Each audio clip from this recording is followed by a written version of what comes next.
चिंतामणि से आपको भागवत की कथा नहीं मिल सकती है।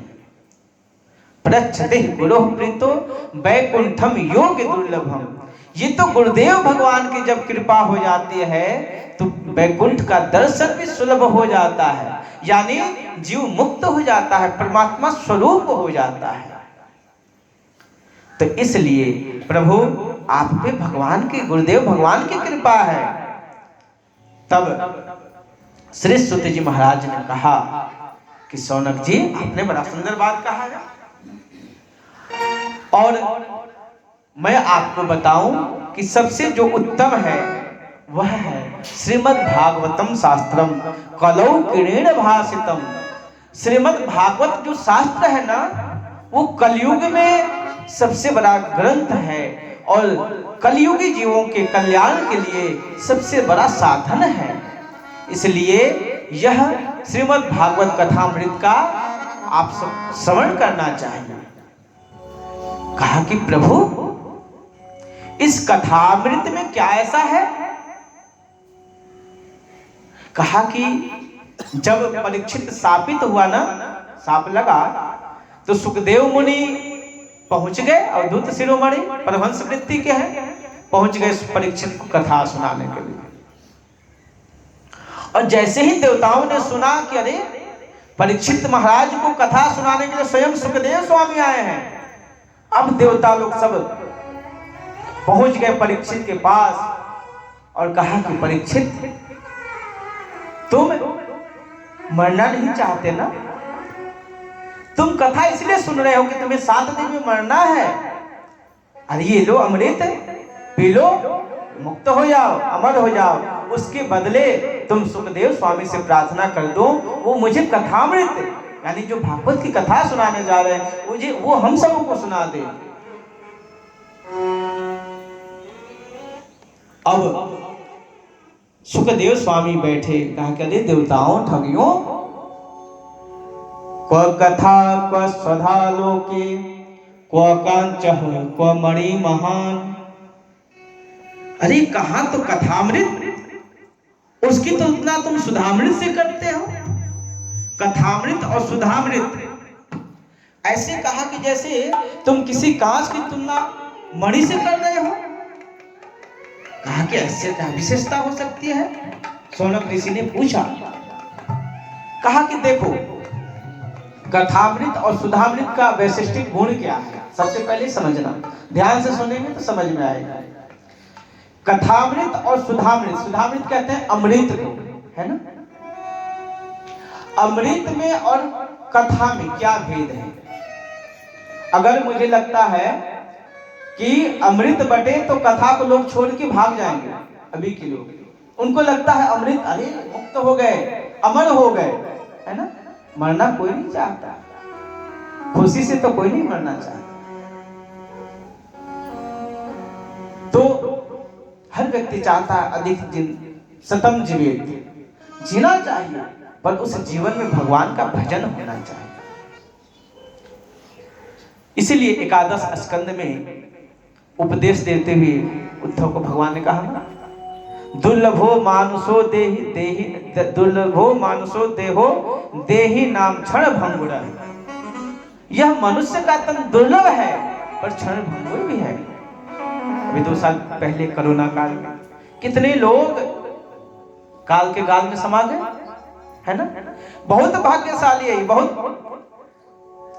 भाग्य वालों को मानव का तन प्राप्त हुआ है, पर क्षण भंगुर भी है, इसलिए इसका सदुपयोग कर लेना चाहिए। तो कहा कि महाराज ठीक है, अच्छी बात है। सुधामृत का वैशिष्ट गुण क्या है? वो अमृत प्रदान करता है। और कथामृत का वैशिष्ट गुण क्या है? अमृत पी करके फिर जब आप वैकुंठ को जाएंगे, जब ये स्वर्ग लोक को जब जाएंगे और क्षीणे पुण्य मृत लोके विसंति, जैसे ही उस अमृत का, जैसे ही आपके पुण्य क्षीण हो जाएंगे, फिर पुनः आपको मृत लोक में ढकेल दिया जाएगा, फिर पता नहीं किस योनि में आप चले जाएंगे। पर कथामृत मुक्ति प्रदान कर देती है, ये साक्षात भगवत स्वरूप बना देती है। फिर ये नहीं पता लगता कि भगवान कौन है और भक्त कौन है। इसीलिए हमारे पूजा में एक विधा है कि जब आप पूजा करने जाते हैं तो देवता की पूजन करने से पहले स्वयं देवता बनना पड़ता है। हम लोग रुद्राभिषेक आदि जब कराते हैं तो उसमें है कि जब कराएंगे तो पहले जो यजमान होगा उसको पहले भस्म लगाते हैं। भगवान बैठे हैं, उनका ध्यान करा के पहले भक्त स्वयं भस्म लगाएगा और कंठ ये माला आदि धारण करेगा। क्यों? क्योंकि तुम परमात्मा का भजन करने जा रहे हो, पूजन करने जा रहे हो, पहले तुम भगवान बनो। दुष्ट भगवान का भजन नहीं कर सकता। भगवान को वही बचता है जो भगवान वृत्ति का। तो अब दुष्ट का मतलब यूं ना समझ ले कि जो गलत है उसको नहीं, वो अगर गलत दुष्ट भी होगा, अगर उसके अंदर थोड़ी सी भी भगवान की वृत्ति होगी, थोड़ा सा भी भगवान से प्रेम हुआ तो उसका कल्याण होगा। यानी कहीं ना कहीं आपकी बुद्धि भगवत स्वरूप होनी चाहिए। तो ये जो कथामृत है ये आपको मोक्ष प्रदान करती है। एक तरफ अमृत को रखा गया, दूसरी तरफ कथामृत को रखा गया। लघुन्यानि जातानि गौरवेण इदं महत्। जो सुधामृत है ना, हल्का हो गया। लघुन्यानि जातानि गौरवेण इदं महत्, सब एकदम विस्मित हो गए। अच्छा, ये अमृत की बात याद आ गई तो ये अमृत की बात याद मुझे एक बड़ा चुटकुला याद ही आ जाता है। वो कि वो भाई जब समुद्र मंथन हुआ, अमृत निकला और भगवान मोहिनी रूप लेकर के अमृत सबको पिला दिए। फिर वो अमृत चलता ही चलता है, पता नहीं वो अमृत खत्म ही नहीं होता, पिलाने के बाद भी बचा हुआ। जब सुनो तो अमृत आया, उनको पिला दिया गया, अमृत उनको पिला दिया गया, खत्म ही नहीं होता है। तो किसी स्वामी जी ने सुनाया था बड़ा सुंदर प्रसंग कि ये अमृत तो यूं लगता है कि जैसे 3 कंजूस थे, है ना। अब कंजूस तो समझ ही सकते हैं, जिसका नाम ही वो कंजूस। अब तीनों कंजूस, अब उनकी ख्याति इतनी बढ़ी हुई थी कि जहां जिधर से निकले तो अरे मारो ये तो कंजूस का, हम लोगों ने मुंह देख लिया, अरे बहुत हद तक बहुत कंजूस है।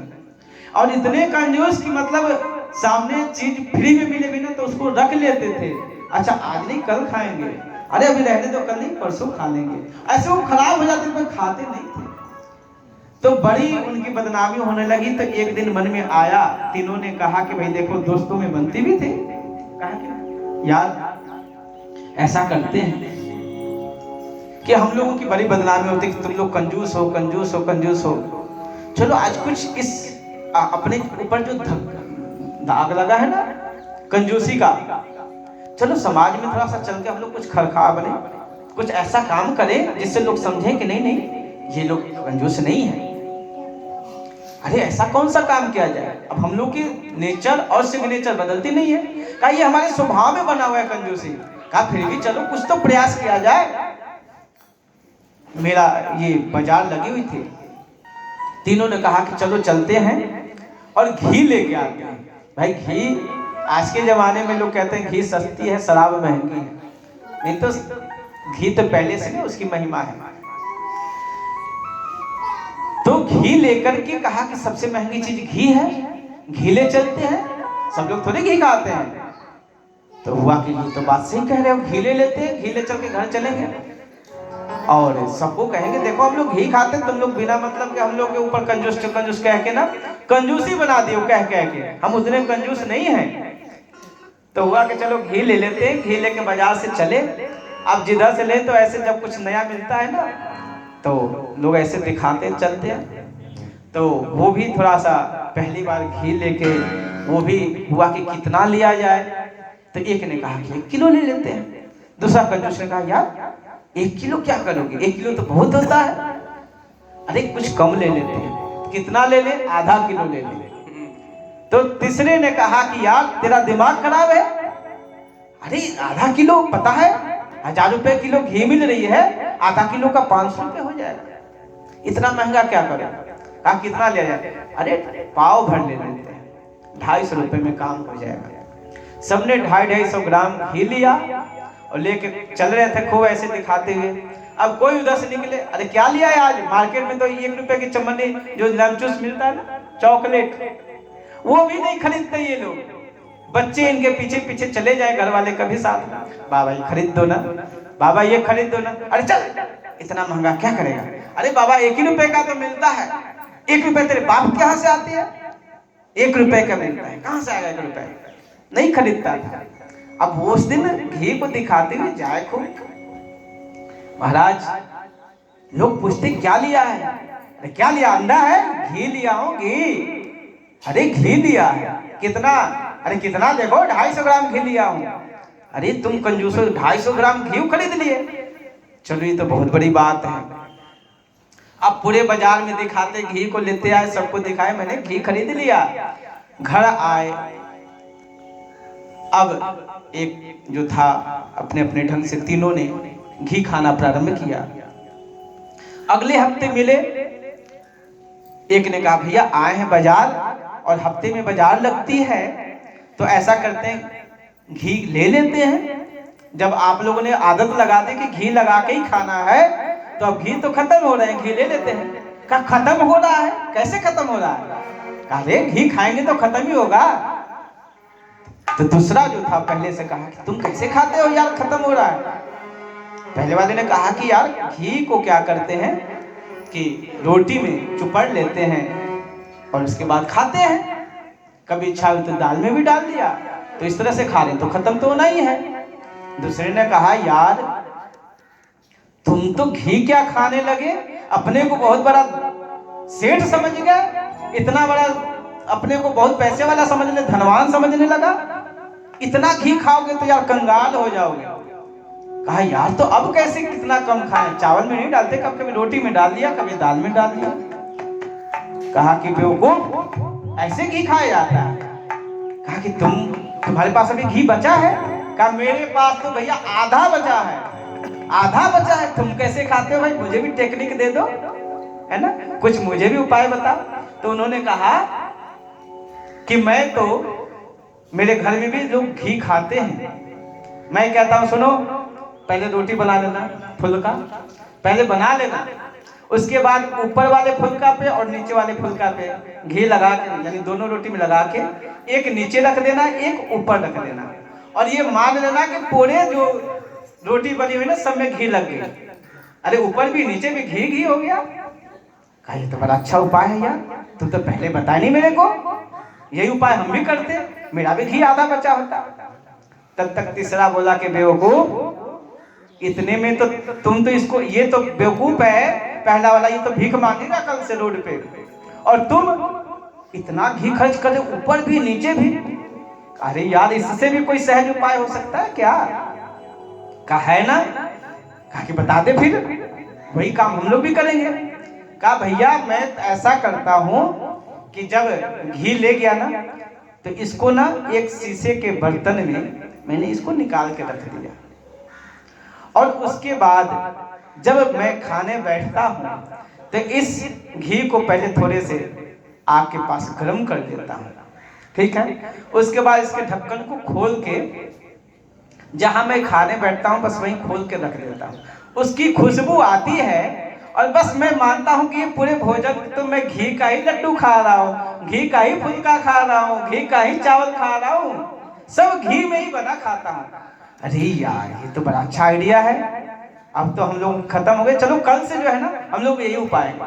तो मुझे लगता है ये अमृत भी जो ना इसी तरह से ढक्कन बंद पैक वाला है, ये बस ऐसे गंध लेते रहो, अमर होते जाओ। तो भगवान की कथा मृत अनुपम है, इसका कोई बराबरी नहीं है। क्योंकि सत्संग जो है ना जीवन का सबसे ऐसा एक साधन है जो कल्याण का सबसे सहज साधन है, सत्संग कथा। राम बुलावा भेजिया दिया कबीरा रो,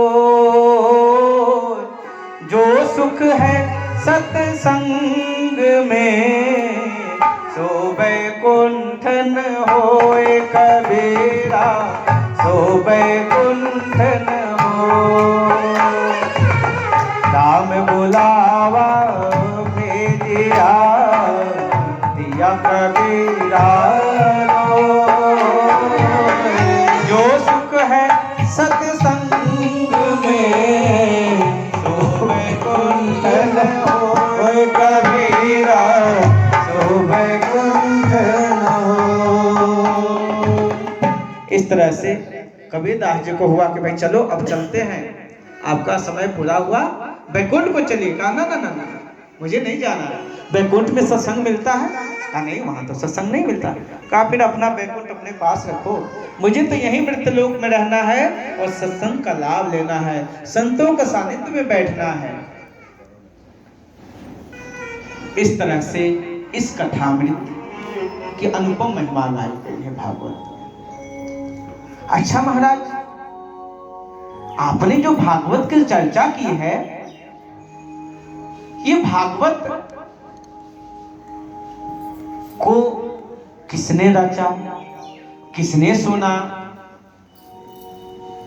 और आप यदि कह रहे कि इस भागवत की इतनी महिमा है तो कोई प्रमाण भी तो होना चाहिए। ये भागवत किन लोगों के अंदर ज्ञान भक्ति वैराग्य को दिया है, किन लोगों का मोक्ष प्रदान किया, ये कथा आप हमें बताएं, कोई प्रमाण।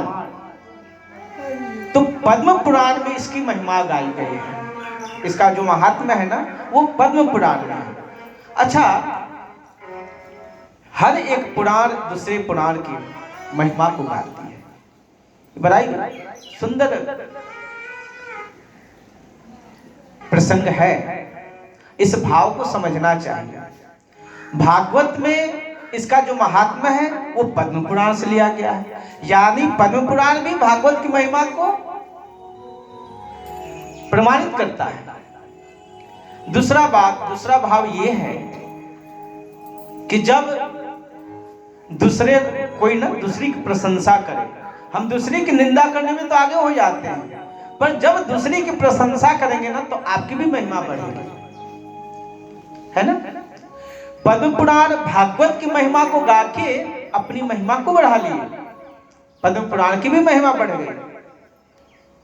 तो पद्म पुराण में इसका महात्म्य आता है, एकदा हि विशालायां चत्वारो ऋषयो मलः सत्संगात् समायाता ददृशोस्तत्र नारद। एक बार बद्र विशाल क्षेत्र में श्री नारद जी सत्संग की इच्छा से, सत्संगार्थ, जो सत्संग प्रेमी होते हैं ना वो हमेशा सत्संग की चाहना रखते हैं और उसकी खोज करते हैं। जैसे भंवरा जो होता है ना वो हमेशा पुष्प पे बैठना पसंद करता है, जैसे ही प्रकाश भुवन भास्कर का प्रकाश उदय होता है और प्रकाश जैसे ही प्रकाशित होने लगती है, भंवरे अपने घर से निकल करके फूलों पर बैठना प्रारंभ कर देते हैं, उसके सुगंध को, उसके पराग को ग्रहण करना शुरू कर देते हैं, है ना। जो जिसका रसिक होता है, जिसको जिसमें रस मिलता है वो उसमें लग जाता है। काम ही प्यारी नारी जिमी लोभ ही प्रिय जेमिता। तो सत्संग के लिए नारद जी बद्र विशाल चले गए। वहां संकादिक ऋषियों का सानिध्य प्राप्त किया। उसके बाद मन में आया कि चलो थोड़ा चलते हैं मृत्यलोक और वहां संतों के सानिध्य में रहेंगे, संतों के सेवा सुमिरन एवं उनके द्वारा जो अमृतमयी वाणी हुई उनको सुन के कृतार्थ होंगे। ऐसी भावना से वो मृत्यलोक में आए और जैसे ही मृत्यलोक पे आए तो ऐसे ही आश्रम में चले गए। देखा बड़ा सुंदर आश्रम है, पूछा कि बाबा, तो बाबा तो मौन धारण किए हुए। बाबा ये किसका आश्रम है? तो ये मौनी बाबा का आश्रम है। अच्छा हो, पर मौनी बाबा का आश्रम इतना हल्ला शोर, यानी आश्रम में गए तो आश्रम में भी कुछ आडंबर देखने को मिला, पाखंड, है ना। हर जगह मंदिरों में जाओ, तीर्थों में जाओ, आज होने लगा। जो सच्चे सुच्चे हैं उनके पास कोई आता नहीं, जो गलत है उनके पास भीड़ लगी होती है, और कहीं धोखा मिलती है तो सच्चे सुच्चे वाले को भी गाली देना प्रारंभ कर देते हैं। दुर्भाग्य है। अच्छे के पास जाना नहीं है। सबसे पहला तो हम लोगों की कमी क्या होती है, हम संतों के पास जब जाते हैं तो भक्ति की बात नहीं पूछते, अपने कल्याण की बात नहीं पूछते। हमारे यहाँ कहा गया संत का क्षण और अन्न का कण कभी जीवन में बर्बाद नहीं करना चाहिए। संतों के पास बैठे, महाराज जी बहू को बेटा नहीं हो रहा है, नौकरी नहीं लग रही है, अरे वो तो तेरे प्रारब्ध में जो मिलना है वो मिलेगा ही, वो किसी के देने से नहीं मिलता, वो अलग बात है। आप जाओ प्रार्थना करो गुरुदेव भगवान से, लेकिन संतों के पास बैठो तो केवल अपने कल्याण की बात को पूछो। कुछ अच्छी अच्छी बातें महाराज जी को सुनाइए, और सत्संग की बात को सुनना चाहिए। सभी ये पूछते हैं घर परिवार कैसा है, मगर कोई ये नहीं पूछता प्रभु से प्यार कितना है।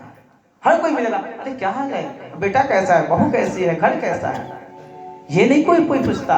आप भजन कितना करते हो, भगवान से प्रेम कितना है। तो संतों के पास जाएं। तो आज जो समाज में लोग गाली देते हैं, अरे मारो यार साधुओं को, अरे वो तो आश्रम बना के ठाट से रहते हैं, अरे वो तो ऐसा करते हैं वैसा करते हैं। आप जाते हो दुनिया भर की कामनाओं को लेके, और जब धोखा मिलते है तो अच्छे वालों को भी गाली देना प्रारंभ कर देते हैं। इसलिए सच्चे सच्चे के पास, वो भी परमात्मा से प्रार्थना करते रहने चाहिए कि हे भगवान मुझे अच्छा गुरु मिले, मुझे अच्छा दरबार मिले। जब आप भक्ति की भावना से भगवान को भजेंगे तो आपका भजन सिद्ध होगा, आपको अच्छे गुरु मिलेंगे। हमारे यहाँ जब नंगल बिहारी महाराज जी अपने वो करते थे नौकरी, फौज में नौकरी करते थे, करते करते कभी उन्होंने अपने गुरुदेव को नहीं देखा, पर ये हमेशा प्रार्थना करते थे, पूजा करने जाते थे। होता है ना छावनियों में मंदिर होते हैं, गुरुद्वारा होता है, लोग जाते हैं अपने पूजन करने। गए हमेशा यही करते थे, मुझे सदगुरु की प्राप्ति हो, और ऐसा ध्यान करते थे, ऐसा ध्यान किया उन्होंने, पूजा ऐसा उनका पूजा सिद्ध हुआ कि सपने में ही उन्होंने अपने गुरुदेव का दर्शन किया। गुरुदेव टेरी क्षेत्र में, महाराज जी कहाँ, गढ़वाल क्षेत्र में, पंजाब क्षेत्र में, जहाँ जहाँ नौकरी लगती थी, और ऐसा हुआ वहाँ चले गए, इनका ट्रांसफर हुआ वहाँ, उन महापुरुष का दर्शन किया, श्री नंगली गुरुदेव भगवान जी का। अरे ये वही है जिनको मैंने स्वप्न में देखा था। ये कब फलीभूत हुआ, जब उत्कंठा सही रही, लगन सही रहा। तो हम फंसते कहाँ हैं, कामात क्रोधो भी जाए थे। अभी तो कामनाएं की पूर्ति नहीं होती, दुनिया भर की कामना लेके तो साधुओं के पास जाते हैं। अगर पूरी होगी तो सिद्ध है, और नहीं पूरी हुई तो फिर तो गाली सुनना। तो इसलिए जब भी जाएं संतों के पास केवल कल्याण के लिए जाएं, भगवत भजन के, मेरा मन प्रभु के चरणों में कैसे लगेगा।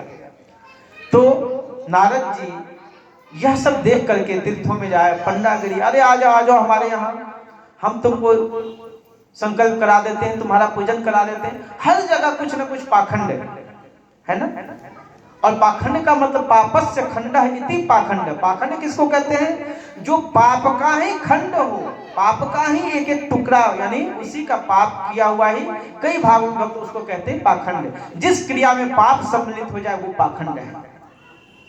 तो पाखंड निरता संता। और फिर मन में आया कि यार ये तो हर जगह हो रहे हैं, चलो गृहस्थियों के यहाँ भी कुछ अच्छे अच्छे भक्त होते हैं, जैसे हमारे यहाँ ये नरसिंह मेहता आदि, तुलसीदास जी, जो भी गृहस्थ जीवन से आए, तो गृहस्थों में भी अच्छे अच्छे संत हुए, रामकृष्ण परमहंसदेव जी हुए। तो चलो गृहस्थों के पास चलते हैं, पर वहां भी अजीब सी तमाशा। तरुणी प्रभुता गे श्याल को बुद्धिदायक, कन्या विक्रयो लोभा दंपति नाम च कलकनम। कहा तरुणी प्रभुता गे, हर घर में जब बहुएं आने लगती हैं, ये सोचने वाली बात है, हर बेटी बहू बनती है और हर बहू एक किसी की बेटी होती है ना। पर बहू जब घर में जाए अपने ससुराल में और उस घर को भी ये समझ ले कि ये मेरा घर है ना, वहां बेटी बन के रहेगी ना, कभी घर नहीं खराब होता। एक बार एक भक्त, जैसे आज का जो समय चल रहा है, हर घर में तरुणी प्रभुता के, जब लोग अरे महाराज क्या कहें, जब से मेरी बहू आई ना, मेरे बेटा का दिमाग खराब है। पहले बड़ा मानता था, बड़ा पूजा करता था, बड़ा अच्छे आज्ञा में रहता था। ये जब से आई है ना, तब से मेरे बेटे का भी दिमाग खराब कर दिया, अपना तो दिमाग पहले से खराब लेके आई है। और अब इसी का चलावा चलता है। अच्छा चलो बहू तक सीमित हो तो कोई बात नहीं, स्याल को बुद्धिदायक। और महाराज जी बहू का ही नहीं, अब तो ये हम लोग को पूछता भी नहीं है। ससुराली प्यारी भई जबते, रिपु कुटुंब रिपुन लगे तबते, नहीं मां नहीं मात पिता देवा। ऐसे ये कलयुग का वर्णन किया तुलसीदास जी ने। तो कहा कि स्याल को बुद्धिदायक। अब साला को बुलाता है सलाह में, जब मेरी बेटी की शादी करनी है ना, हम लोगों से नहीं पूछता, अपने साले को बुला के लाता है। ये घर का महाराज दृश्य बना हुआ है। तो एक भगत पहुंचा ब्रह्मा जी के पास कि महाराज बेटियां तो बड़ी सुंदर होती है, और जब बहू आती है घर में तो आपने बहू क्यों बनाया है? ये बहू को आप बुद्धि को नहीं देते, क्योंकि बुद्धि के देवता है ना ब्रह्मा जी। तो आप सृष्टि बनाए, बेटी बनाए, बड़ा अच्छा था, पर ये बहुएं बनाए ना, ये बड़ा गड़बड़ है। उनको बुद्धि देना चाहिए था, घर चलाने की अकल देनी चाहिए थी। ब्रह्मा जी ने कहा कि भक्त मैंने तो केवल बेटी ही बनाया है, बहू तो तुम बना के लाते हैं, मैंने तो केवल बेटी बना के भेजा है। अब जो सास घर में ये सोचती है कि ये मेरी बहू है और बेटी कोई और है, जब ये भेद होगा तो स्वाभाविक है कि आपका घर टूटेगा। बहू में भी बेटी का दर्शन करना, बहू में भी बेटी का भाव रखना, ये घर चलाने का तरीका है। ये ना सोचे कि बेटी कोई और है और बहू कोई और है।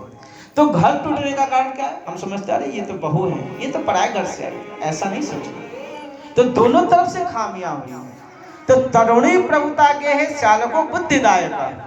और महाराज आज तो विवाह के नाम पर क्या बताया जाए, गृहस्थों के हाल, गृहस्थी लोग कन्या विक्रयो लोभा। अब तो संबंध नहीं रह गए। पहले कहा जाए सब, इधर क्या कहते हैं समधि को, समधि हम लोग क्या कहते हैं ना, हाँ? अच्छा, तो समधि ये शब्द जो है ना साहित्यिक शब्द है। समधि शब्द जो बना है ना, वो दो, जैसे जब लड़की पक्ष और कन्या पक्ष, ये लड़का पक्ष और लड़की पक्ष, कन्या और वर, है ना, तो ये दोनों पक्ष के जो पिता होते हैं, लड़की के और लड़का के, दोनों पक्ष के जो पिता होते हैं आपस में मिलते हैं, उनको कहते हैं समधि। समधि एक ऐसा शब्द है जहां सम मतलब बराबर और धी मतलब होते बुद्धि, जहां बुद्धि समत्व हो जाए उसको कहते हैं समधि। पर नारद जी ने कहा कि घरों गृहस्थियों के यहाँ जाके मैंने देखा जब तमाशा है, वहां बुद्धि समानता नहीं है, धन समान हो। अगर आप भी बड़े पैसे वाले हैं तो हम भी पैसे वाले हैं, तब तो संबंध बनेगा, और यदि कहीं पैसा कम हुआ तो संबंध नहीं बनेगा। तो महाराज गृहस्थों के यहाँ भी बड़ा अजीब तमाशा है। मेरा मन बड़ा खिन्न हुआ और अंत में मैं बिल्कुल दुखी होते होते चला गया जहाँ भगवान जन्म लिए, मथुरा भूमि वृंदावन को चला गया, जहाँ मेरे गोविंद खेलते थे। और ऐसे जगह पे जब मैं गया तो वहाँ एक दृश्य देखा कि एक स्त्री अपने दो पुत्रों को गोद में लिए, मतलब दो वृद्धों को गोद में लिए हुए एक स्त्री जो है विलाप कर रही है। उसके आसपास में कुछ स्त्रियां उसको समझा रही हैं। अब यह नारद जी ने जो दृश्य देखा सो बड़े चिंतामग्न हो गए, क्योंकि संतों का जो हृदय होता है ना, संत हृदय नवनीत समान है ना, मक्खन के समान होता है। अब वो बड़े घबरा गए कि अरे यार ये स्त्री क्यों विलाप कर रही है, और ये जो दोनों सोए हुए हैं कौन है, इसके पति हैं इतने वृद्ध, या इसके कोई सगे संबंधी कौन है। मन हुआ कि चलो जाके पूछ लें, पर फिर सोचा कि यार इतने लोग, स्त्रियों का समूह है, दो पुरुष हैं वो भी अचेत अवस्था में हैं, तो स्त्रियों के समूह में जाना और पूछना ये अच्छी बात नहीं है, चलो चलते निकलते हैं। और जैसे ही नारद जी उधर से निकले और आगे बढ़ने के लिए सोचे कि अब चलो आगे बढ़ें, तो उस स्त्री ने प्रार्थना किया, भो भो साधु क्षण तृष्ट मच्चिंता मपिनाशय। कहा हे साधु, हे भगवान, हे मुनि, आप थोड़ी देर ठहरिए और मेरे चिंता का नाश करिए। तब नारद जी को लगा करी कोई बात है, पूछ तो नहीं है। तब नारद जी गए और उससे पूछा, देवी आप कौन हो? काशी तुम काय माओ, ये दोनों कौन हैं? तब उस देवी ने बताया अपने बारे में कि मैं भक्ति देवी हूँ और मेरा जन्म कर्नाटक प्रदेश में हुआ, कहीं कहीं मुझे सम्मान मिला, और ये जो दोनों मेरे पुत्र है ना, ये भी मेरे साथ चले यात्रा में, पर कहीं कहीं मैं वृद्ध हो गई है ना, और कहीं मुझे सम्मान मिला, कहीं कहीं मेरे पुत्र युवा अवस्था को प्राप्त हुए गुजरात महाराष्ट्र आदि में, और यहाँ जैसे ही मैं वृंदावन क्षेत्र में आई, यहाँ तो मैं तरुणी हो गई, मैं यहाँ जवान हो गई, पर मेरे दोनों पुत्र जो है वो वृद्ध हो गए, अचेत हो गए, जर्जर अवस्था को प्राप्त हो गए। अब मेरे दोनों पुत्रों को आप जागृत करिए, दोनों पुत्रों को आप स्वस्थ करिए।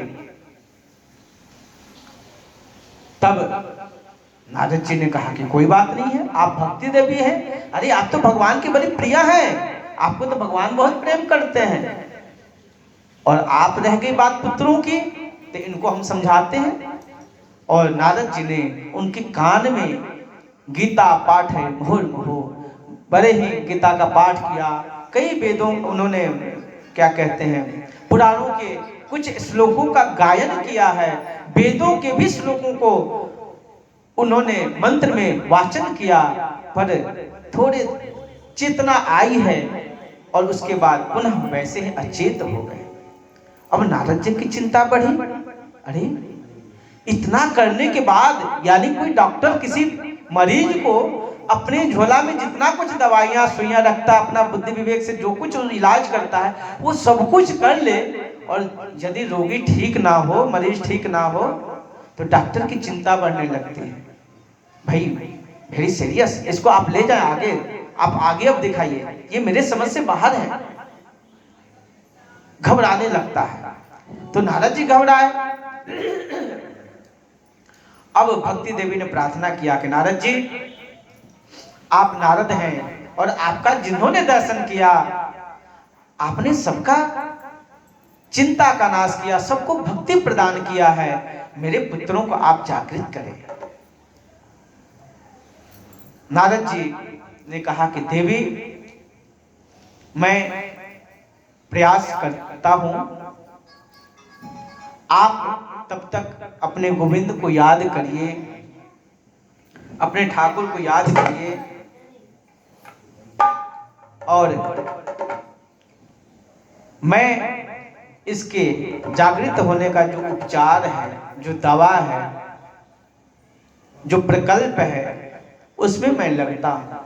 ऐसा कह करके और नारद जी चले गए संतों से पूछने, और ध्यान लगा के पूछने लगे। इधर भक्ति देवी ने प्रार्थना प्रारंभ किया है गोविंद के चरणों में, बांके बिहारी रे दूर करो दुख मेरा, गिरवर धारी रे दूर करो दुख मेरा, गिरवर धारी रे दूर करो दुख मेरा, बांके बिहारी रे दूर करो दुख मेरा, बांके बिहारी रे सब लोग दूर करो दुख मेरा। जो चाहते हैं कि हमारे अंदर भक्ति हो, ज्ञान हो, है ना, हमारे अंदर भक्ति जागृत हो, ज्ञान वैराग्य की जागृति हो, तो प्यार से दोनों हाथ की सेवा करते हुए भक्ति माता के साथ, बांके बिहारी दूर करो दुख मेरा, बांके बिहारी रे दूर करो दुख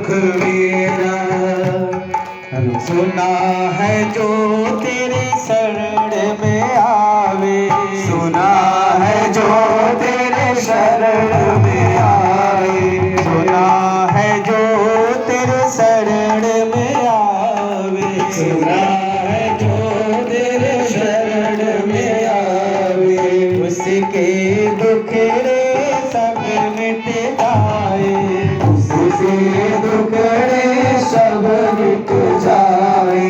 सुना है जो तेरी शरण में आए, सुना है जो तेरी शरण में आए, उसके दुखड़े सब मिट जाए, उसके दुखड़े सब मिट जाए, उसके दुखड़े सब मिट जाए, उसके दुखड़े सब मिट जाए। मैं आई शरण तिहारी रे, दूर करो दुख मेरा बाए बिहारी रे, दूर करो दुख मेरा मेरी वरदारी रे, दूर करो दुख मेरा।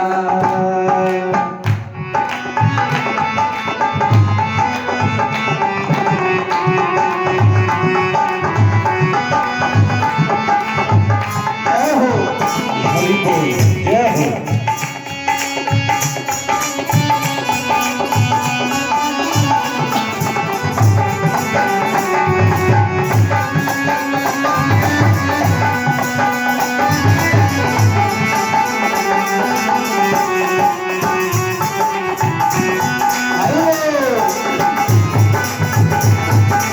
जय हो।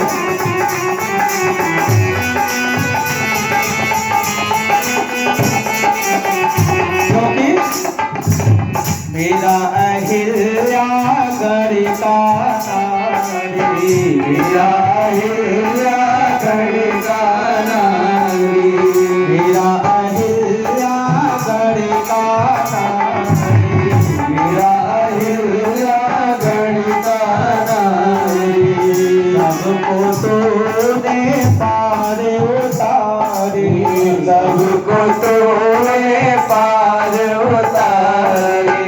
मेरा अहिल्या गरिका नारी, मेरा हिल्या गणिका नारी, सबको तूने पार उतारी, सबका तूने पार उतारी। कब आएगी मेरी बारी रे, दूर करो दुख मेरा बिहारी रे, दूर करो दुख मेरा। मेरी बलिहारी रे, दूर करो दुख मेरा बिहारी रे, दूर करो दुख मेरा। जय हो।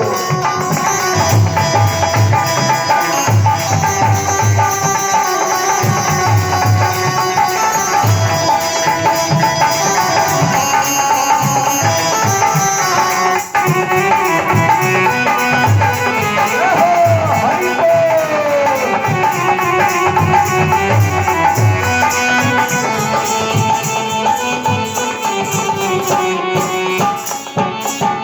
मोरे मुकुट पे तांबर धारी, मोरे मुकुट पीतांबर धारी, संग में है तेरी राधा रानी, संग में है तेरी राधा रानी।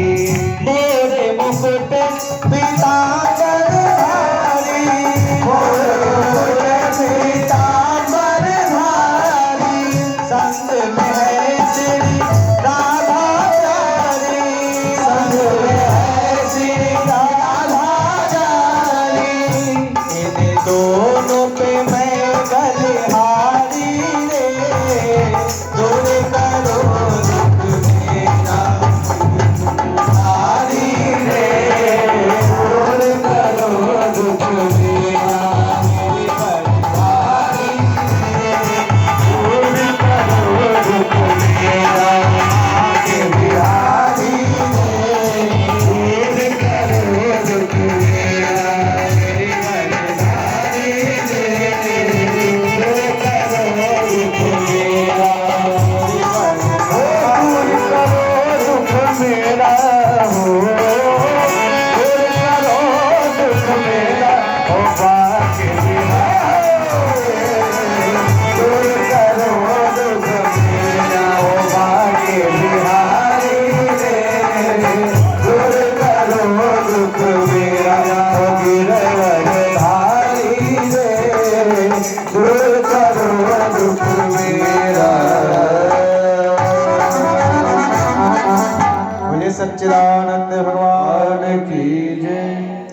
से भक्ति महाराज ने प्रार्थना किया है गोविंद के चरणों में।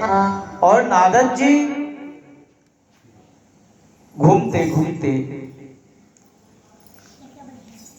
जब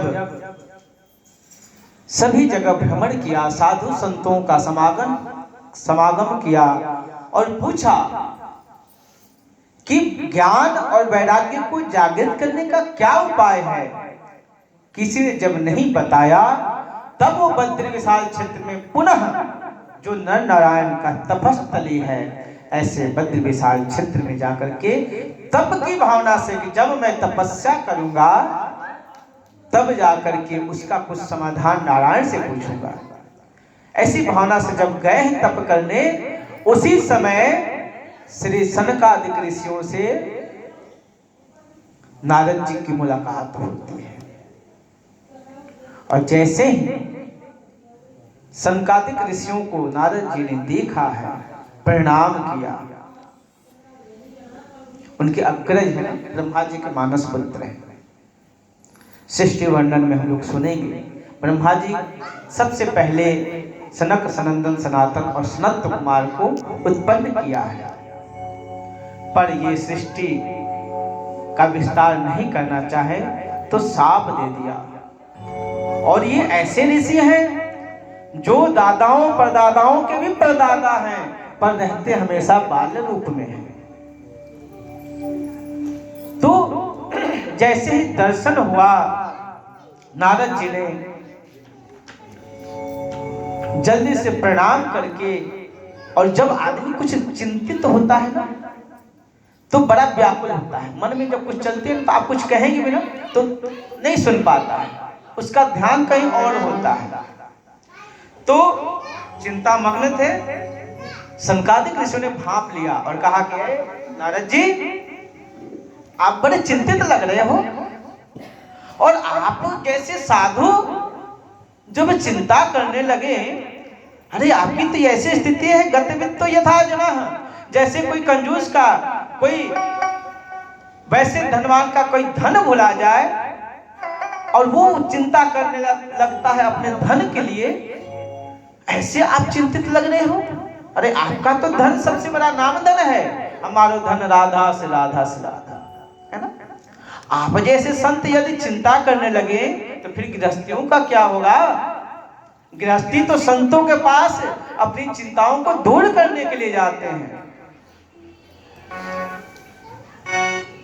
नारद जी को बोध हुआ, तब कहा कि मुझ जैसे संत की इतनी महिमा कर रहे हैं, और ये तो मेरे बड़े भाई हैं, और ये सा मृग मात्रेण, ये तो ऐसे हैं जिनके भ्रिकुटी टेढ़ी होने से भगवान के पार्षद भी जय विजय राक्षस हो जाते हैं, अधम लोग को चले जाते हैं। तब नारद जी ने प्रणाम किया है, प्रणाम करके और प्रार्थना किया, भाग्योदयेन बहुजन्म समर्जितेन सत्य संगमं च लभते पुरुषो यदा वै अज्ञान हेतु कृत मोहमदान्धकार नाशं विधाय हि तदोदयते विवेक। कहा प्रभु आप लोगों का दर्शन हुआ, मेरे भाग्य का उदय हुआ है, मेरे अंदर, और आप जैसे संतों का दर्शन करके मुझे विश्वास है, अज्ञान हेतु कृत मोह मदान्धकार नाशम विधाय तदोदयते विवेक। आपके दर्शन से तो अज्ञान रूपी अंधकार तो समाप्ति ही हो जाता है, आप ऐसे ज्ञानवान सूर्य हैं। प्रभु मेरे मन में एक दुविधा उत्पन्न हो गई, मेरे साथ एक ऐसी परिस्थिति उत्पन्न हो गई है जिसका समाधान मुझे कहीं नहीं मिला, और उस समाधान के लिए ही मैं इस बद्री विशाल क्षेत्र में आया हूँ। नारद जी क्या समस्या है। तब उन्होंने अपनी सारी वृत्तांत सुनाई और कहा कि ज्ञान और वैराग्य को जागृत करने का क्या साधन हो सकता है। तब सनकादिक ऋषियों ने कहा है कि तुम श्रीमद् भागवत कथा का पारायण करो। प्रभु, भागवत का पारायण करने से क्या ज्ञान और वैराग्य जागृत हो जाएंगे? कहा बिल्कुल हो जाएगा। तो कहा कि कैसे हो सकता है? कहा कुछ नहीं, तुम इसका आयोजन करो। आयोजन के लिए जैसा मैंने पहले भी निवेदन किया था कि किसी तीर्थ का चयन किया जाता है, किसी पवित्र नदियों का जो पुलिंद होता है उसके किनारे अथवा तीर्थ क्षेत्रों में संगम पे या किसी सिद्ध आश्रम आदि जो धार्मिक स्थल है वहां पे अनुष्ठान है। तो गंगा द्वार समीपे तो आनंद नाम तट आनंद नाम हरिद्वार गंगा द्वारे, हरिद्वार को कहता है गंगा द्वार। हरिद्वार में आनंद नामक तट पर श्रीमद् भागवत कथा का आयोजन हुआ और उस आयोजन में जैसे ही सुना कि नारद जी उसके मुख्य श्रोता हैं और सनकादिक ऋषि वक्ता हैं, तो ऐसा सुन करके भृगु वशिष्ठ च्यवन अतिथि देवलराज सभी महर्षि ऋषिगण जो ऊपर पहाड़ के ऊपर थे, जो तप कर रहे थे, उन्होंने भी सुना कि भागवत की कथा हो रही है। वो अपनी तपस्या ध्यान छोड़ करके चले आए नीचे हरिद्वार में। जो नीचे के लोग थे, क्योंकि कथा की एक बड़ी विशेषता होती है, कथा ऐसी जगह होनी चाहिए जो आने में सबको सुगमता है ना, बैठने की सुगमता हो, इसलिए कथा में थोड़े अच्छे से विस्तार रूप से कथा का आयोजन कराया जाता है तो आनंद आता है। तो वहां नीचे के भी लोग जैसे ही सुने कि कथा हो रही है सब पहुंच गए और कथा प्रारंभ हुई है। चारों भाइयों ने कथा प्रारंभ की, नारद जी श्रोता बने और जैसे ही कथा समाप्त होने लगी, यहाँ हरिद्वार में कथा हो रही है और वृंदावन में भक्ति महारानी अपने पुत्रों को लेकर अचेत अवस्था में वहां दो पुत्र बैठे हुए हैं, वो सब जागृत हो गए। कथा का सत्संग का इतना बड़ा पुण्य होता है, अभी भी उसको आप प्रत्यक्ष दर्शन करते हैं। जैसे अभी पितृपक्ष मना ना, लोग अपने पितरों के लिए जलांजलि देते हैं, है ना, पिंडदान करते हैं और वो पितरों तक पहुंचता है। अब कुछ लोग जो इस बात को रहस्य को नहीं समझते, जिनको हम नास्तिक कहते हैं, वैसे लोग प्रश्न करते हैं ये तो हिंदुओं का पखंड है, ये पंडितों का पखंड है, ऐसा कुछ नहीं होता। अरे कोई मर गया यहाँ से दोगे वहां कैसे मिल जाए? हम सूर्य को अर्घ देते हैं, जल देते हैं ना। अब यहाँ सूर्य, हम यहाँ हैं, करोड़ों हजारों मील ऊपर भगवान सूर्य हैं, हाँ, उनका प्रकाश हम देख नहीं पाते, इतने ऊपर उनका केवल प्रकाश से इतना दुनिया प्रकाशित होती है, कितने हजार करोड़ों कहें योजन ऊपर है। और वैसे सूर्य को तुम जल देते हो, वो जल कैसे पहुंचेगा? इसी तरह से एक बार स्वामी विवेकानंद जी महाराज के पास एक नास्तिक पहुंचा और कहा कि महाराज आप लोगों के सनातन धर्म में बहुत से रूढ़िवाद पाखंड हैं। कहा कि क्या? कहा कि मैं देखता हूं ये जल देना, पितरों को पिंडदान करना, ये कैसे पहुंचेंगे उन लोगों के पास?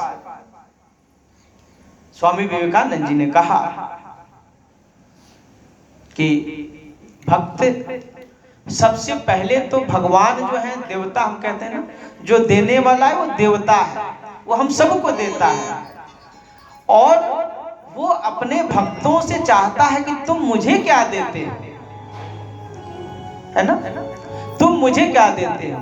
भगवान को कुछ चाहिए नहीं। जैसे यूं आप समझें, माता पिता अपने बच्चों से क्या चाहते हैं? कोई भी माँ बाप अपने बच्चों से क्या चाहता है? पैसा, धन दौलत ना, वो जीवन पर्यंत कमाता अपने बच्चों के लिए, और जब बच्चा कमाने भी लगता है ना, तो उन बच्चों से पैसे लेने के लिए कभी वो नहीं सोचता कि हमें वो कमा के दे, बेटा तू खुश रहे। चाहता क्या है? सम्मान चाहता है, प्यार चाहता है ना। और वो सम्मान और प्यार कैसे? जैसे आप कुछ खाते हो, कुछ आप बाजार गए, मार्केट गए, अपने माता पिता के कुछ लेके आ गए, अब माता पिता का हृदय कितना गदगद हो जाएगा। पिताजी मैंने आपके लिए आज बाजार में ये मिल रही थी, मैं ये लेके आया, मैं आज ये लेके आया, पिताजी मुझे कपड़े बड़े अच्छे लगे, मैंने आपके लिए ये लेके आया है। अब वो कपड़ा बाप पहने न पहने, माँ साड़ी पहने न पहने, पर वो आपने जैसे कि आपके लिए लिखा है ना, वो माँ का हृदय इतना गदगद हो जाता है, पिता का हृदय इतना गदगद हो जाता है कि अपने आप आपके लिए दुनिया भर के आशीर्वाद निकल पड़ते। वो परमात्मा और कुछ नहीं चाहता, वो आपसे प्रेम चाहता है, आपका समर्पण चाहता है। तो स्वामी विवेकानंद ने बहुत समझाया, तो नास्तिक था ना, जल्दी समझ नहीं आती। एक स्वामी जी कह रहे थे, वर्तमान का जो परिवेश चल रहा है, सबसे ज्यादा विश्व में ईसाइयों की संख्या है ना, बढ़ रही है, सबसे ज्यादा ईसाई है। उसके बाद कौन है? मुसलमान, मुसलमानों की संख्या। और सनातनी कहां चले गए? थर्ड स्टेज पे। जो हिंदू थे, एक तो कई भागों में डिवाइड हुए, सिख अपने को नहीं मानते, जैनी अपने को सनातनी नहीं मानते, सब अलग अलग अब देखने लगे। कोई अपने को हिंदू नहीं मानता, सनातनी नहीं मानता, जबकि सब सनातन के अंग हैं। वैसे तो सिख ईसाई भी सनातन के ही अंग हैं, पर मान लो थोड़ी देर के लिए तो कम से कम हमारी पूजा पद्धति जो भी है, सिखों की, जैनियों की, आदि सनातनियों की, सब एक जैसे हैं, बस एक मार्ग अलग हो सकता है। क्योंकि आप देखेंगे परंपरा तो सब सनातन से ही आए हैं। तो थर्ड स्टेज पे है सनातन हिंदू। तो उन्होंने कहा कि ना ना ना, अब सनातन हिंदू तो उससे भी नीचे जा रहा है। अब तीसरे नंबर पे नास्तिकों की संख्या हो गई है। अब इतने नास्तिक हो गए कि वो आपके पूजा पाठ को, जब तक को ये सबको आडंबर मानते हैं। अब हिंदू भी धीरे धीरे चौथे स्टेज पे आ गया। तो उसको बड़ा समझाया, पर नहीं समझा वो। अंत में कहा स्वामी जी ने कुछ ऐसी अनाप शनाप कुछ बातें बोल दी, गाली दे दिया। गाली दिया तो वो जो नास्तिक था ना, बौखला गया। स्वामी जी आप जैसे लोग, बहुत बहुत अभिनंदन है, बाई जी कठुआ से चल के आई, बहुत बहुत अभिनंदन, स्वागत। ये देखिए कथा का लाभ होता है। संतजन अपने अमूल्य क्षण को भी, अपने व्यस्तता में भी, जो जहाँ है अपने आश्रमों में व्यस्त है, फिर भी अपने अपनी व्यवस्था को छोड़ के आपके बीच में आता है। कथा में यही तो लाभ मिलता है कि संतों का भी सानिध्य प्राप्त हो जाता है, और कथा तो मिलती ही है। तो स्वामी जी ने जब अपशब्द बोले ना, कुछ गाली सा, तो वो बौखलाया और कहा कि महाराज क्या बात करते हो, आप जैसे लोग गाली देते हैं। कहा क्या हुआ? अरे मैंने तो मुंह से बोला है, मैं तेरे घर तो गया नहीं। इशारे में जब स्वामी जी ने कहा तो उसका दिमाग ही ठिकाने लगा। कहा एक गाली तुम उसको इतना ले लेते हो कि समझते हो कि वो हमको लग गई, तो क्या आपकी जो श्रद्धा के द्वारा दिया गया जल पुष्प वो नहीं पहुंच सकता है? तो इस तरह से जो सत्संग का जो पुण्य का फल होता है, वो आप कहीं भी रहेंगे वो लग जाता है किसी के द्वारा दिया हुआ। तो पुण्य जो है लगा। और हरिद्वार में गंगा के द्वार पर जहाँ कथा हो रही थी, भक्ति महारानी अपने पुत्रों के साथ नाचते हुए प्रकट हुई, और सभी ने बड़े सुंदर कीर्तन किए हैं।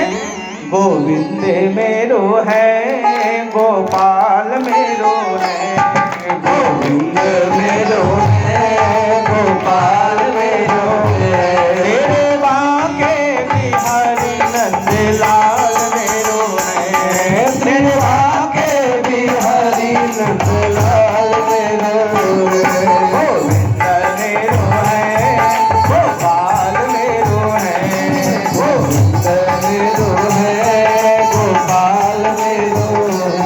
अब कीर्तन तो हो रहा था।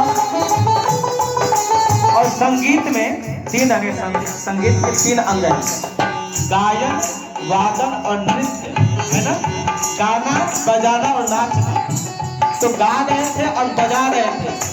नारद जी ताली बजा रहे थे, संतानिक ऋषि गा रहे थे। अब जो ऋषि बैठे थे वो भी जय हो कर रहे थे। नाचने वाले की कमी थी, तो भक्ति महारानी आके नाचने लगी। श्री कृष्ण गोविंद हरे मुरारी, हे नाथ नारायण वासुदेव। श्री कृष्ण गोविंद हरे मुरारी, हे नाथ नारायण वासुदेव। हे नाथ नारायण वासुदेव, हे नाथ नारायण वासुदेव, हे नाथ नारायण वासुदेव, हे नाथ नारायण वासुदेव। हे कृष्ण गोविंद हरे मुरारी, हे नाथ नारायण वासुदेव। श्री कृष्ण गोविंद हरे मुरारी, हे नाथ नारायण वासुदेव। हे नाथ नारायण वासुदेव, हे नाथ नारायण वासुदेव, हे नाथ नारायण वासुदेव, हे नाथ नारायण वासुदेव। जय कृष्ण गोविंद हरे मुरारी, हे नाथ नारायण वासुदेव। श्री कृष्ण गोविंद हरे मुरारी, हे नाथ नारायण वासुदेव। गोविंद मेरो है, गोपाल मेरो है, गोविंद मेरो है, गोपाल मेरो है। श्रीमाते बिहारी नंदलाल मेरो है, श्रीमाते बिहारी नंदलाल मेरो है, श्रीमाते बिहारी नंदलाल मेरो है, श्रीमाते बिहारी नंदलाल मेरो है। मेरो है, गोपाल मेरो है, गोविंद मेरो है, गोपाल मेरो है, गोविंद मेरो है, गोपाल मेरो है, गोपाल मेरो है। कृष्णचंद्र भगवान की जय, श्रीमद्भागवत महापुराण की जय। इस तरह से भागवत की महिमा कि वृंदावन में रह रहे भक्ति महारानी अपने दोनों पुत्रों के साथ नाचते गाते हुए मस्ती में हरिद्वार पहुंचे। और ये पुण्य, यह प्रताप, यह दृश्य ऋषियों ने देखा, आश्चर्यचकित हो गए। आज कथा विलंब से प्रारंभ हुई है। हमारे बीच में संत जन भी हैं, थोड़े थोड़े उनके वचनों को भी सुन लेते हैं। और कल जो है यह कथा 2 बजे से प्रारंभ होगी। आप सभी लोग आएंगे और कोशिश करनी चाहिए कि खुद अपने साथ 2-4 लोगों को लेके आएं, ताकि इसका पुण्य जितना से अधिक लोगों को इसका लाभ मिल जाए, उनका जीवन संवर जाए। सत्संग एक ऐसा क्लास है जहाँ ना जाने कभी कौन सी बात किसके जीवन में लग जाए और उसका जीवन का कल्याण हो जाए। तो आप सब लोग कल समय से आएंगे। मैं चाहूँगा कि छतवाल आश्रम से आए हैं बहन जी, भजन या सत्संग 5-7 मिनट में, फिर उसके बाद थोड़े संतों के सुन के और उसके बाद आरती करेंगे। 5 मिनट समाप्त करना है।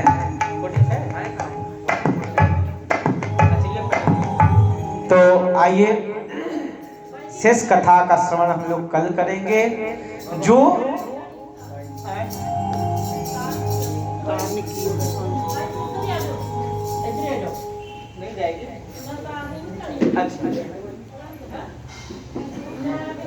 तो कल आज तो हमने सुना कि इस भागवत की कथा का श्रवण से ज्ञान और वैराग्य, कल इसकी व्याख्या थोड़ी सी करेंगे कि आज भक्ति जो है ना, केवल भक्ति को हम लोग भक्ति तो करते हैं, पर वो भक्ति ज्ञान और वैराग्य के बिना सुना सुना सा लगता है। कैसे? जैसे कोई माता बिना पुत्र के बांझ होती है ना, वैसी भक्ति जो है ना, जब तक भक्ति के साथ ज्ञान नहीं होगा, जब तक वैराग्य नहीं होगा, वो भक्ति भक्ति नहीं है। फिर भक्ति में मजा भी नहीं है। भक्ति तो तब होती है जब हम भक्ति कर रहे हैं, दुनिया से मन वैराग्य है, प्रभु के चरणों में समर्पित है, और ज्ञान ये है कि दुनिया क्या है, प्रभु क्या है, और वैराग्य दुनिया और प्रभु से प्रेम और दुनिया से वैराग्य। तो ये तब भक्ति का मजा आता है। तो कल इसकी व्याख्या सुनेंगे और किस तरह से इस भागवत की कथा को सुन करके गोकर्ण जैसा, ये धुंधकारी जैसा महाखल जो दुष्ट है, खल है, उसका भी कल्याण हो जाता है। सिर्फ कल कथा सुनेंगे और इससे आगे भी सुनेंगे। तो आइए छतवाल आसन से आए आदरणीय पूजनीय संत बहन श्रेष्ठा बहन जी, उनसे आग्रह है अपने मुखार बिंद से व्यास ग्रंथि को समर्पित करें अपनी वाक पुष्पांजलि। बोल जयकारा बोल मेरे श्री गुरु महाराज की जय, श्री दयालु परमहंस महाराज की जय, श्री नंगली निवासी भगवान की जय, मंगल बिहारी महाराज की जय, श्री परमपुरी भगवान की जय, माई मेरी सच्चियां जोता वाली माता तेरी सदा जय, बोल बंके बिहारी लाल की जय।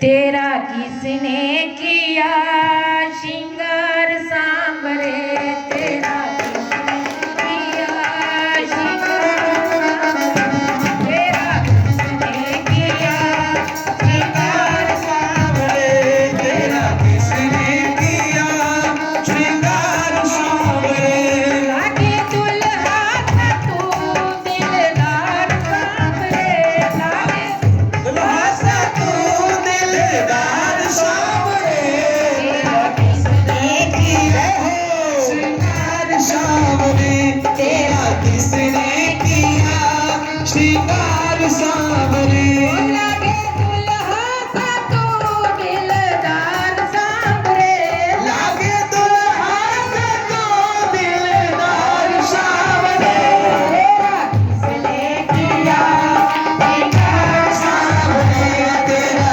किसने किया दीदार सांवरे, तेरा किसने किया श्रृंगार सांवरे, तेरा किसने किया दीदार सांवरे, माथे पे मलया गिर चंदन के सर तिलक लगाया, कैसे तिलक लगाया, और मुकुट कानों में कुंदन इत्र बहुत बरसाया, और मुकुट नाने पे कुंडा इधर साथ लगाया, ये बेचना रहे दरबार सांवरे,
नाच मैं गाऊं गाता रहूं हर बार सांवरे मैंने गाता रहूं हर बार सांवरे तेरा किसने किया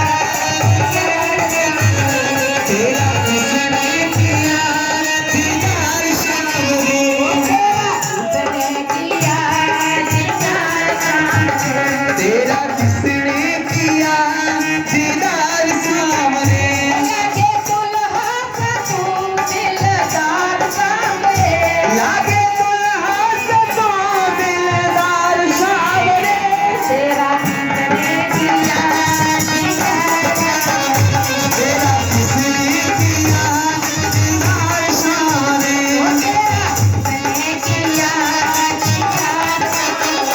तेरा किसने किया श्रृंगार सांवरे तेरा किसने किया श्रृंगार सांवरे किसने किया श्रृंगार सांवरे बिहारी लाल की जय हो। तो भगवान की जय बहुत सुंदर, बहुत आनंद आया।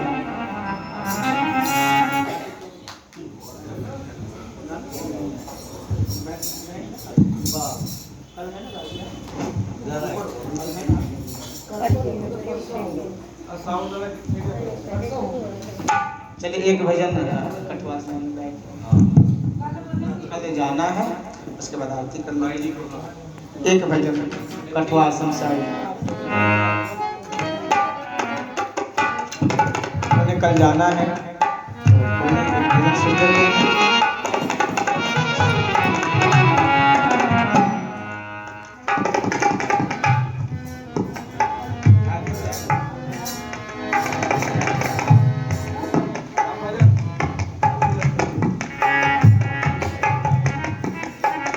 कोडलेस चाहिए, उसको बोलिएगा कोडलेस ला के रखेगा। और चला जा रहा है। हाँ करो उसको। जो सच्चिदानंद भगवान की जय। कठुआ से आई है भाई। बोल बाके बिहारी लाल की जय। आशा तेरे नाल प्रीता लाके असी चंगे रह गए असी तेरे नाल प्रीता लाके असी चंगे रह गए असी चंगे रह गए असी चंगे रह गए असी चंगे रह गए असी चंगे रह गए जय हो तेरे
प्रेम वाला गीत सुना के ਅਸੀਂ ਚੰਗੇ ਰਹਿ ਗਏ ਅਸੀਂ ਚੰਗੇ ਰਹਿ ਗਏ ਅਸੀਂ ਚੰਗੇ ਰਹਿ ਗਏ ਅਸੀਂ ਚੰਗੇ ਰਹਿ ਗਏ ਅਸੀਂ ਚੰਗੇ ਰਹਿ ਗਏ ਤੇਰੇ ਨਾਲ ਪ੍ਰੀਤਾਂ ਲਾ ਕੇ ਅਸੀਂ ਚੰਗੇ ਰਹਿ ਗਏ ਤੇਰੇ ਨਾਲ ਪ੍ਰੀਤਾਂ ਲਾ ਕੇ ਅਸੀਂ ਚੰਗੇ ਰਹਿ ਗਏ बेशक रंग हजारा बेटे बेशक रंग हजारा बेटे तेरी कृपा को मैं सदके तेरी कृपा को मैं सदके तेरे नाम वाली कृपा पाके ਅਸੀਂ ਚੰਗੇ ਰਹਿ ਗਏ तेरे नाम वाली कृपा पाके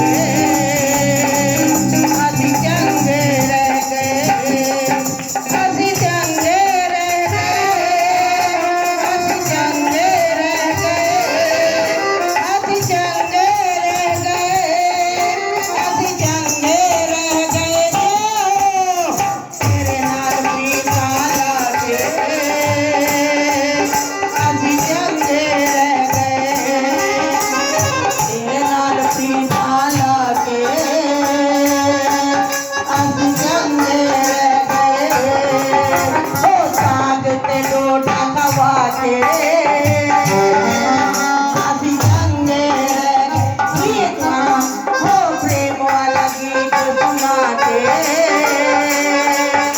ਅਸੀਂ ਚੰਗੇ ਰਹਿ ਗਏ ਅਸੀਂ ਚੰਗੇ ਰਹਿ ਗਏ ਅਸੀਂ ਚੰਗੇ ਰਹਿ ਗਏ बोल माते बिहारी लाल की जय। बोल वृंदावन बिहारी लाल की जय। लो सच्चिदानंद भगवान की जय। श्रीमद् भागवत महापुराण की जय। सभी लोग जगह पे खड़े हो जाए, आरती होगी।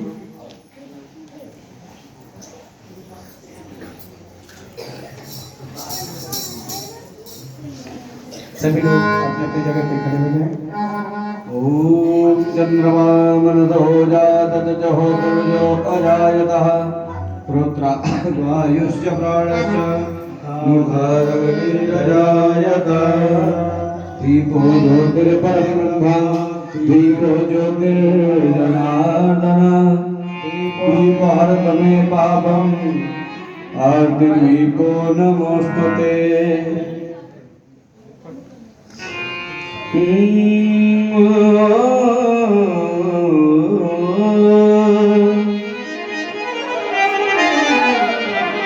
श्री भाग्य बिहारी तेरी आरती गाओ भाग्य बिहारी तेरी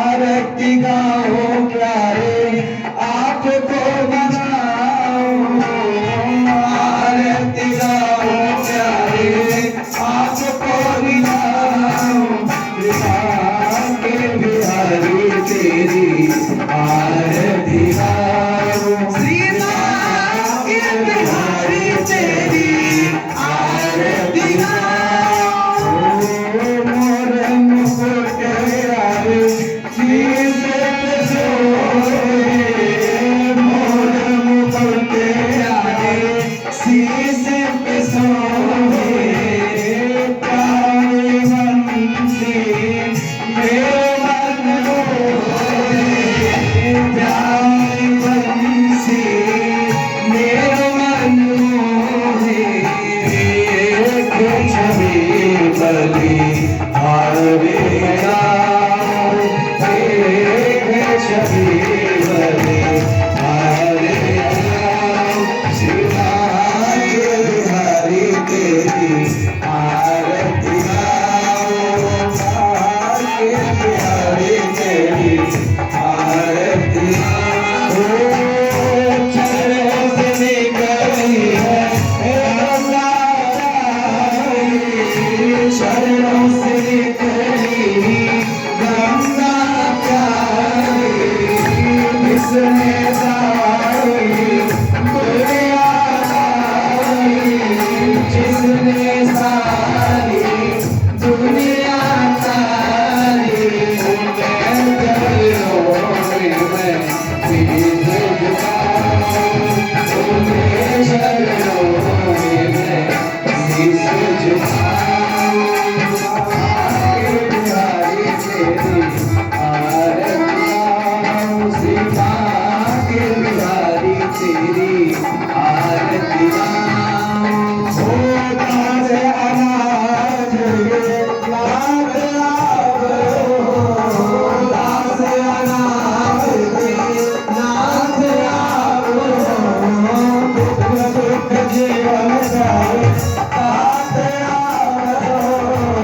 जीवन प्यारे साथ आप हो आदि चरणों में सीरत खाओ, हरि चरणों में मैं शीश झुकाऊं आके बिहारी तेरी आरती गाओ, के बिहारी तेरी आरती गाओ श्री हरिदास रे प्यारे तुम्हें, श्री हरिदास के प्यारे तुम मेरे मोहन जीवन धन हो, मेरे मोहन जीवन धन हो एक युगल छवि बलि बलि जाओ, एक युगल छवि बलि बलि जाओ आके बिहारी तेरी आरती गाओ, आके बिहारी तेरी आरती गाओ आरती गाऊं प्यारे आपको मनाऊं, आरती गाओ प्यारे आपको मनाऊं आके बिहारी तेरी आरती गाओ आके बिहारी तेरी आरती गाओ के बिहारी तेरी आरती गाओ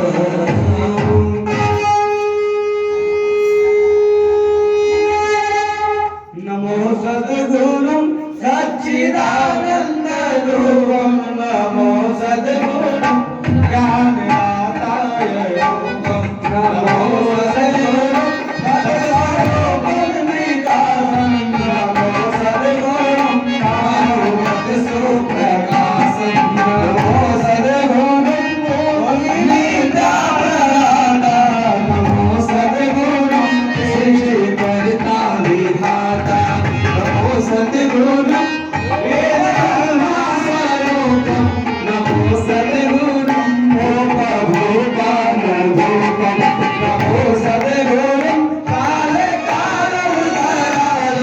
नमो सद्गुरु भक्तमानसमरालम, नमो सद्गुरु दासपापमहारी, नमो सद्गुरु निर्गुणमुनिर्विकारी।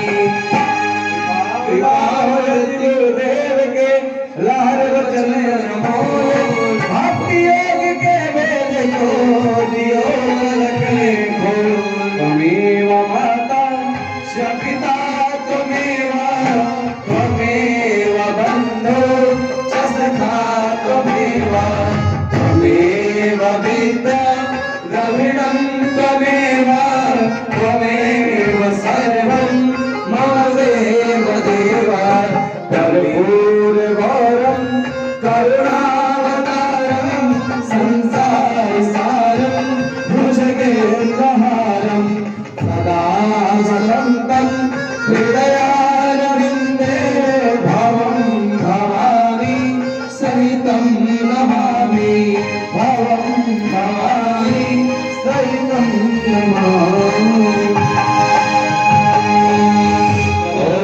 संक्रमधेसिदं भ्रामिदं केशभोपरि अंगलगनं मनुष्याणां तरः पाप विभोहति, राजशान्ति प्रजाशान्ति शान्ति गौब्रह्मणे सुजा, यजमानस्य गृहे शान्ति शान्ति सर्वत्र सर्वम्।